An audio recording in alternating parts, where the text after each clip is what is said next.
let me begin by welcoming everybody to the Satellite Symposium of the Special Interest Group on Acute Pain of IASP. I tremendously appreciate the effort to which so many of you have gone in order to be here now at the start of a very busy week, but one that also involves a great deal of international travel and some inconvenience. In fact, as the chief of this program, the organizer of the program, I have been getting a few emails frantically about persons missing or having a delayed airport connection, so I think I'm going to bring some flexibility to the program. For example, amongst the first group of 3 people, Neil Singla sent me a little photo of himself in the LA airport with his crate materials for his booth that he's inaugurating at this World Congress. And there's something about a missed connection, not sure if I can be there. On a positive note, let me say that the people in the room, in my view, constitute the very best on the planet, each of which has something to say about it. I seriously mean that. And what we've taken the liberty of doing, we'll have to decide later exactly what to do with this, is to start a little film camera or video camera to just record people at the podium. And in addition, can discuss perhaps posting the slides or making a supplement to a journal or putting all this in a newsletter, because I think the theme is a very interesting theme. But let me transition to that for a moment. I selected a title called Faces in the Crowd to try to embody the tension which exists nowadays between attempting to guide the practice of medicine, particularly in inpatients, on the basis of evidence. But the evidence that's often cited is group data, which is aggregated, the whole basis for which originated in an effort to try to minimize the variability of one study versus another of a given topic. We have one of the prime leaders and founders of this whole effort of introducing meta-analysis as our lead speaker, Andrew Moore, for which we're extremely grateful. But as people have applied these notions more broadly, there have been some complexities that have emerged, and in a nutshell, Paul Desjardins will speak to some efforts to try to resolve unforeseen issues that arose in the application of trials, particularly with regard to registration trials, although by no means exclusively so. So we have a tension that's developed, and I thought it was interesting to just, because I'm always behind in delivering chapters and such, I just only had to reach on my desk, and I had various things. I have a 1948 Wolf and Wolf painting, which is remarkable because it shows essentially an action versus time graph. We can get a close-up of this later, but it shows action versus time.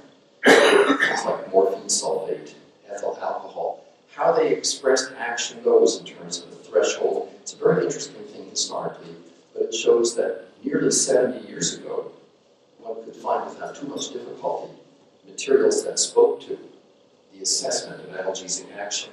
We have one of these old US guidelines from '92. This was also on my desk recently. We have the great good fortune that Sean Mackey, who is the co-chair of the US effort on the National Pain Strategy, that soon will be coming out. He will be talking about that, and he'll also be talking about big data. Amongst the other piles that I have on my Just the same. You might have a second copy. I need a second copy. See, you can't go anywhere on earth without people running up to you without giving you copies of these. It's like a religious relic of some sort. So we don't know that people are worshiping the guidelines yet. We're working on that. In the US, an article from the ASA newsletter earlier this year on something called HCAHPS, HCAHPS Imperative, with payments at risk in value-based purchasing environment. What that means is, in a nutshell, that if patients are dissatisfied with how their pain has been treated, the institution will be reimbursed less. I have a monograph, or a paper which reflects the monograph on chronic pain after surgery by Bill McRae, who is retired now, but who with Davies was one of the leaders in bringing this whole topic to the forefront. A study of the placebo response by Louis Lasagna, We're very fortunate, in fact, just at this moment, to enter Dr. Kaloka from NIH, who will talk about that. The nocebo response, we have Mary Perula, who will be speaking about placebo response. So, another thing, here's a timely topic. How best to prevent acute pain from becoming chronic? Well, that's just the latest version of something that's been happening for a very long time. This was in my basement study. This was from September of 1990. It may look familiar to Professor Moore. This was one of the very first, if not the first, English language evidence-based guideline, essentially, on pain management after surgery. We fast forward ahead a few decades. Here's something interesting. Procedure-specific post-operative pain management recommendations, a rigorous methodology to avoid bias. I think our prior chairs, Professors Schug and Neugebauer, know something about this. We have a little thing here from Beecher talking about the study of pain, how to quantitate this from the 1950s. This is another paper by Manfred Zimmerman about how did people even form the notion that we could quantitate pain through psychophysics. This was from a prior IASP volume. The thing I made a mental note about this volume was, this volume was called The Paths of Pain, 1975 to 2005, edited by Mirsky, Lozier, and Dubner. It summarized all sorts of themes and trends and topics from the first 30 years of IASP's founding. There was not a single chapter on acute pain. There's no chapter at all on acute pain. And I think that speaks to this tension that's happened with acute pain. The tension as to whether acute pain is a technical matter, just carrying out very simple directions, or requires some assessment of a medical nature. It's not a new idea. This 1954 paper by Van Dam and Eckenhoff is titled The Anesthesiologist and Therapeutic Nerve Block, Technician or Physician. Don't worry, I'm getting to the end of this. So this was an opportunity to summarize the state of acute pain going way back to 1999 by my then fellow Leo Budis and myself. What else came across our map almost at the end of this? From April 2014, here's New England Journal issue. They often have case records in each issue. This case record is called A Man with Traumatic Injuries After a Bomb Explosion at the Boston Marathon. Those of you who have read the newsletter will know the wonderful contribution of Bob Cohen in gathering together his colleagues from the Beth Israel Hospital, where the majority of the marathon bombing victims were brought. Almost none. Here's another article that came in. It's an instructive series from the American Medical Association published in its journal. It's called How to Read a Systematic Review and Meta-Analysis and Apply the Results to Patient Care. Well, we have that idea being questioned. There are other articles from the same journal called Resolving the Tension Between Population Health and Individual Health Care. Another article says randomized controlled trials are outdated for several reasons, and we're hearing more and more about that. A letter to the editor, same journal, Pain at 12 months after surgery after breast cancer, timely topic. Finally, randomized controlled trials in the evaluation of non-biomedical therapeutic interventions for pain, the gold standard, and it talks about controversies. Well, these aren't entirely at random, because if you add up all the different things that I've just run through in the last few minutes, including this marvelous little thing, which is a textbook of pain, in a fold-out thumb drive from this little credit card, you will see that we've tried to cover, through the selection of eminent speakers who have been generous enough to give up their time on this weekend morning, preceding a very active World Congress. We've covered essentially every one of these. And so I'll go back to my starting sentence, which is to say how grateful the whole SIG is for your attendance, and also that we intend in some way to memorialize these words of wisdom. So I'm going to turn the podium over to the first co-moderator, well, to both co-moderators, Brandon O'Donnell and also Eddie Neugebauer. Thank you so much for being here. I think we're going to see during the day people drift in and out as their planes arrive and as they clear customs. So I appreciate the logistic hurdles that you've all conquered in order to be here. I have one or two last minute things. There is internet available. These are the codes allowed to use. In addition, is a business meeting of the SIG later on. As of the time I had left the US, there had not been an announcement of which room it would take place in, but I believe all business meetings for all the SIGs are going to take place in La Burrell Convention Center. So upon registration, I would urge you to see which room has been assigned to us. I think it's going to be on Tuesday, but I'm not positive about that. So, excuse me? Thursday?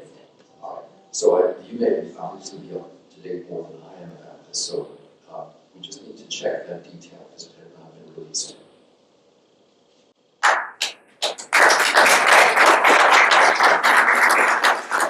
Next slide.